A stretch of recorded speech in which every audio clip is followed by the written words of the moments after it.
Hello, my name's Monroe, and a while back someone suggested I do a digital art tutorial of some sort. However, I don't believe I'm qualified to do that. So instead, what I thought I could do is an explanation of what I'll be doing here. And what I'll be doing is basically a tracing of a traditional drawing that my friend drew as her logo and asked me to make it digital. The software I'm using is called Manga Studio Debut 4.0, and from the name you can rightly assume it's used to make mangas, comics, that sort of thing.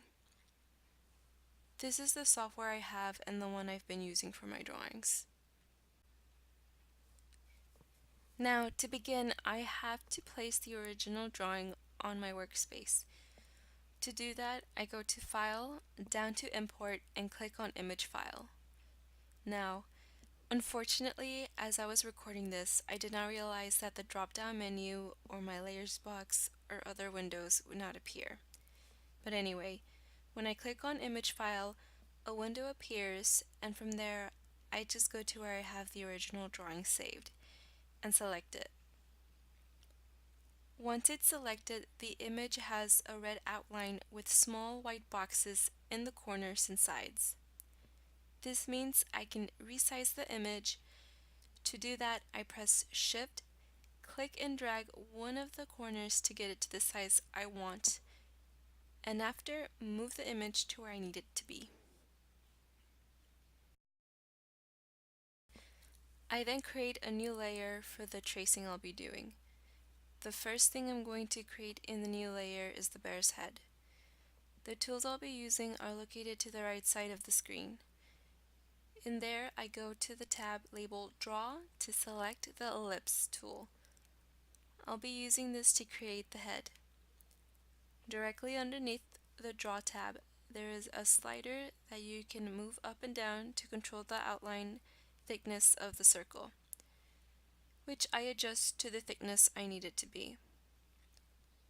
So I just click and drag to create a circle and get it as close to as the shape of the head as I can. And then I press Ctrl T to further adjust the size. After that, I start to trace the stem, and the way I do that is I go back to the Draw tab, choose Line, and make sure I change my line to curve. To do that, you can press U on the keyboard.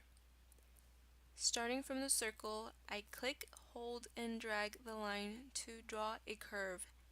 Move it around to follow the line of the original drawing. Once I get the line to look the way I want to, I let go and the line stays.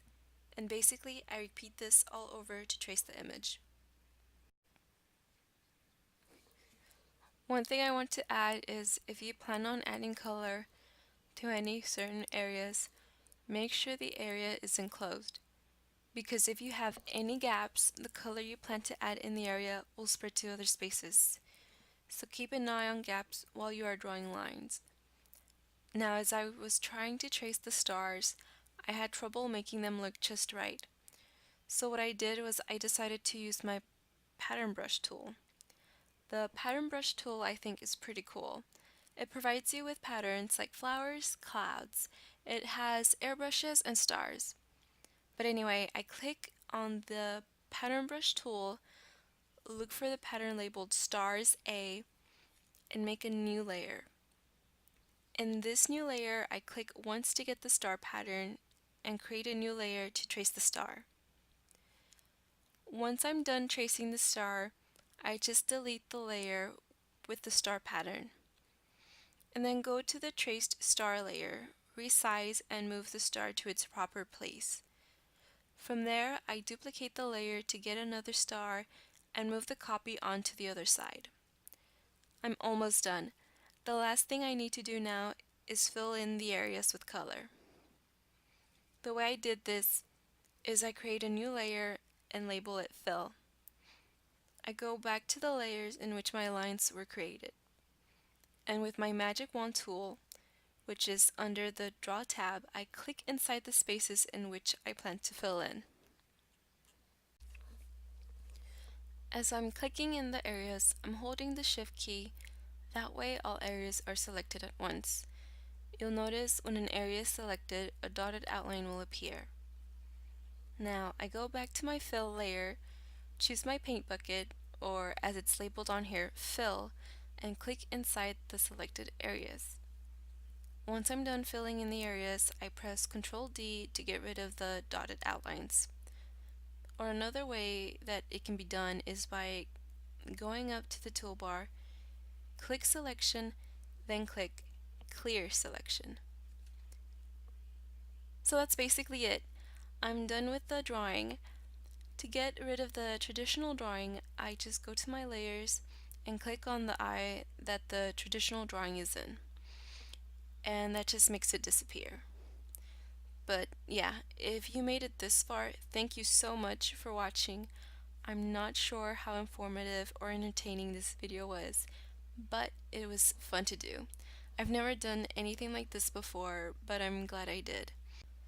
By the way, if you want to see where this guy is at, he can be found on my friend's Instagram, Allebearrie TM. She creates t-shirts. Feel free to check that out. I'll leave a link of that down below. Thanks again.